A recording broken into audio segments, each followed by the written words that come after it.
Let's jump now to the Apostolic Scriptures, and we'll read this passage from John 1:1, and we're going to study this intensely in the subsequent part of our study here in segment 2. Well, let's just read the word first. John 1:1 out of the ESV reads, and we're on the left side of the page here, says, "In the beginning was the Word, and the Word was with God, and the Word was God." Verse 2 says, "He," speaking of this Word, "was in the beginning with God." And verse 3, "All things were made through him," speaking of the Word again, "all things were made through him, and without him was not anything made that was made." Let's go back up and read the Greek.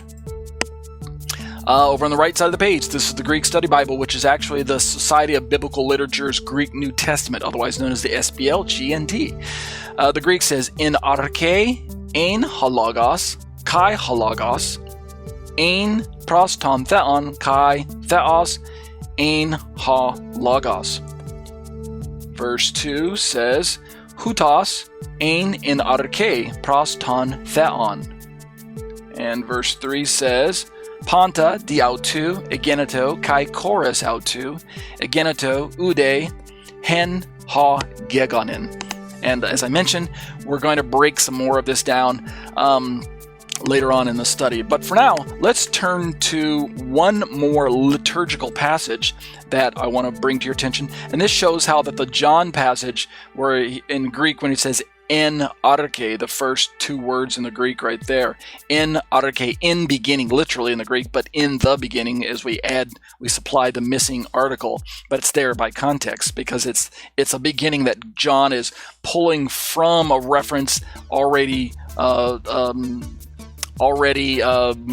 what I should say, important to the Jewish people of his day, which would have been the beginning of God's creating of all things, especially since we have creation language when it talks about in verse 3, all things were made through him. So this is creation language. Is it the first creation of heaven and the earth, or is it maybe the new creation of spiritual things? Well, there's some debate there, but what we can say is that if we look at the Septuagint, which is the early Greek translation from the Hebrew into Greek. In fact, it's one of the earliest translations. It was put together a couple hundred centuries prior to Yeshua's time, so it's a BC publication. I've got a webpage pulled up, greekdoc.com, which allows me to see some English, some Hebrew, and some Greek. And so it's kind of nice, and there's two versions of Greek in front of us. There's the Alexandrinian textual manuscript on the left side, and the Byzantinian, I believe, textual manuscript family on the right for us. And the English up here is basically a modified King James version, if I'm correct. And it says, "In the beginning God created the heaven and the earth." And in the Hebrew right here, it says, "Bereshit bara Elohim et hashamayim ve'et haaretz," like we just read earlier. But now let's read the A version, the Alexandrinian, the A. I'll just say A, since it's a mouthful to say Alexandrinian. The A version of the Greek says, "In arche epoiesin hotheos ton uranon kai tein gain." That's the A version, and the translation under that by this particular author who put this website together, again, John Baruch is his name. His English translation is, "In the beginning God made the sky and the earth." I like that. Heavens and earth suddenly becomes sky and earth. And then if we look at the B version of the text, the Greek, which is identical basically to this particular. Sometimes they differ, but in this case it's the same. It says, "In arche poiesin hotheos ton uranon kai tein gain." Same Greek, and this time a different author translated the Greek, "In the beginning God made the sky and the earth." So identical for this particular verse, very simple. But the point I'm trying to highlight is, if you notice, those first two Greek words over here, "in arche," are identical to John's first two uses, en arche, in beginning or in the beginning. Again, there's no article in the Greek. It doesn't actually say in tein arche or in teis arche, or depending on what case the noun falls into. In this case, it's a dative noun, so we would have a dative ending, which off the top of my head I can't remember what it is. I think it might be hey, in hey, arche, something like that. So let's jump over into Dr. Vickers' slides and see if I can explain this to you. These are some slides that I captured. They're screenshots that I captured from his video, so I can give you the overview of this real quick. In John 1:1, this is his response to the Jehovah's Witnesses. Here's what he says. He quotes the verse, "In the beginning was the Word, and the Word was with God, and the Word was God," according to the NIV version. That's similar to every traditional Christian, standard Christian Bible that we read. But then he says, here's what it looks like in the Jehovah's Witnesses Bible. John 1:1 says, "In the beginning was the Word was with God, and the Word was a God," right? So New World Translation. Then he just shows us the Greek, in arche, in halagos, kai halagos, ein proston theon kai theos ein halagos. And then he lets us know that from a grammar rule perspective, and these are some of the rules that are going to help us get technical and translate it the way we want to. In Greek, there are 5 different types of cases when we talk about nominatives or nouns. Let me just jump to this slide for a split second. These aren't in the order I wanted to, but so when we're talking about regular nouns in the Greek, you can see that we've got nominative, genitive, dative, accusative, and vocative. These are just different ways to explain how the grammar of a noun is playing a role in any particular sentence. And in Greek, the ending of the noun, the letters that you're seeing on the screen here, indicate to the grammarian what type of case and what role it's playing in the sentence. Nominative, meaning the subject of a noun, the ending in the OS. Genitive, ending in the OU. Dative, ending in the O. Accusative, ending in the ON. And then the vocative, ending, which is very rare, ending in the eta there, the E. So we can see the letters tell us which type of case this noun falls into. So when we go back over to Dr. Vickers' slide, we can see that the subject noun in the first logos is indicated by the Greek letters OS at the very end, the omicron and the sigma there. So kai halagos, this is the subject noun. That's all he's trying to let us know. But when we compare that to the other noun in the sentence, which is God, we can see that it is now an object noun. Subject noun and the object noun, or nominative and what was the other kind I said? Either, let's say, accusative. So we got nominative and accusative, or object noun. And we can see this by the Greek endings. Halagos is the subject noun, and ton theon is the object noun. Very easy, very basic Greek grammar. These are some of the Greek grammar rules that give us the clues as to how to translate this passage.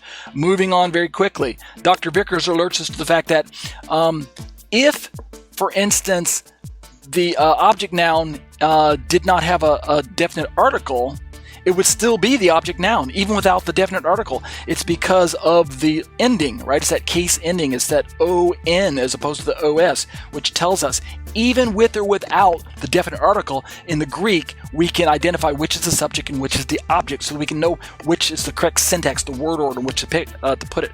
So the second clause, which has, "and the Word was with God," if we were to assume that it is with a God, I know there are no translations that do this, but just follow along with this logic for a moment. Let's suppose John left out the article, and the Word was with a God, like he does in the third clause, and the Word was with a God. We would still know which is the subject and which is the object just because of the ending of the Greek, the case endings, right? The ON versus the OS or whatever we have. So that's what Dr. Vickers is trying to alert us to.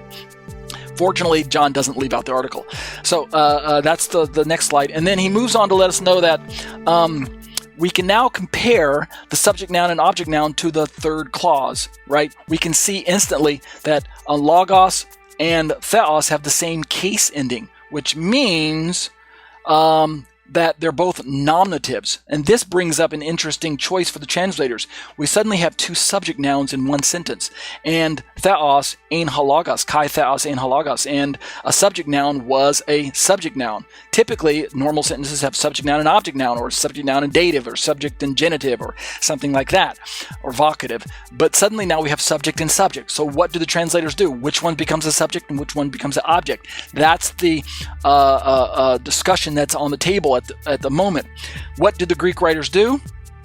Well, what they did is they went back to the Greek grammar rule that lets us know that if the sentence contains 2 subject nouns, right, 2 OS ending words, logos, theos, then we can borrow the grammar rule that talks about if there is a article in front of one of those subject nouns, then the one with the article becomes the subject. And so we can see that in the previous sentence, ton theon already did have, even though it was an object, it had a subject, it had an article in front of it. And the subject noun logos also had the article in front of it. There are two different types of articles, two different cases, but they have to match the case of the noun that they are attached to. So ha logos and ton theon both have articles. Subject noun, but they both have articles. But the third sentence, the third clause, kai theos and halogos, there are two subject nouns, but only one of them has an article. And so borrowing that grammar rule, we can suddenly see, again, he's highlighting this using the circles, that theos and logos both have the same case ending, right? Go back to this little chart. They're both nominative cases. And if I were to go over this little tool at Bible Hub, we could see this if you look at here, NMS, nominative masculine, so it's nominative, and logos, also nominative masculine singular, so the NMS, same case ending. But Dr. Vickers alerts us to the fact that we have two subject nouns, but only one of them has an article. What do we do with that? Well then, in a case like that, we have two articles, we have to look, two subject nouns, we have to look at which one has the article, the definite article in front of it, and in this case, only logos has it, which then tells us, there's a grammar rule, you ready for it? The nominative predicate drops the article, but it retains it when it is spoken. So the nominative subject keeps the article. Whichever of these two subject nouns has the definite article, that's the one that becomes the true subject of the sentence. And since logos, the one at the end in the Greek, has the ha, that tells us that that is the one that is subject. And this puts theos into a role of being a predicate, or becoming the object of the sentence. Thus our translation, and the word was God, as opposed to God was the word, because literally theos is in front in the sentence. Theos ein halogos, God shows up first, but we have to swap it around. So look at the Greek rule.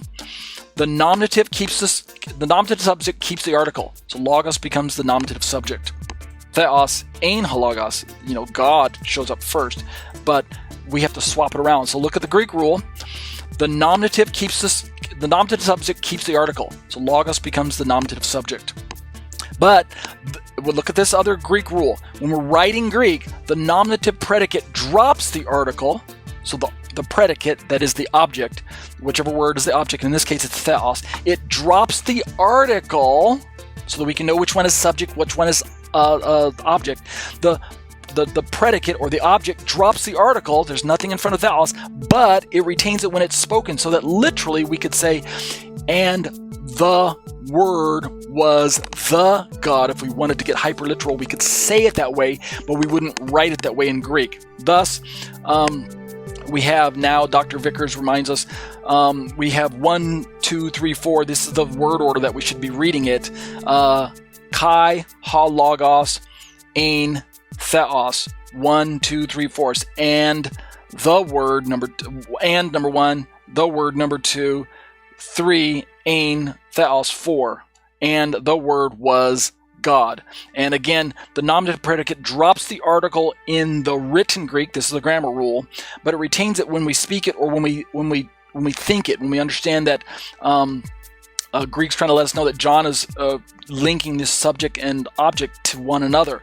So it's not a God that he's linking it to, it's the God. And so in closing, let me just go back to, which slide did I want to go back to? This slide. In John 1:1, there is a theos, or a God, with an article, and it's ton theon. It's the second clause right in the middle, and the word was with the God. This becomes the context. What type of God? It's the God.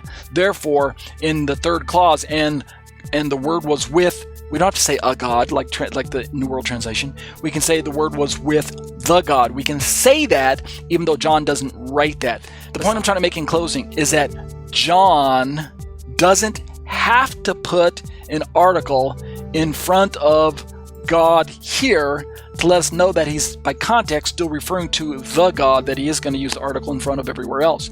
He's using a grammar style, and he's still in accordance with good Greek grammar of identifying subject and object. This is the conclusion, like Dr. Vickers told us. Subject, noun, object, noun, which one is which, are identified by, let me pull pull it here. Subject and object, and which one is which, is identified with this particular ending, case endings in the Greek, so we can identify that. And then when we get to the peculiar rendering of two subject nouns because of the ending, one of them has an article and one of them doesn't, which gives us our word order of which is subject and which is object, which then again is related to the Greek grammar rule. And let me just read it.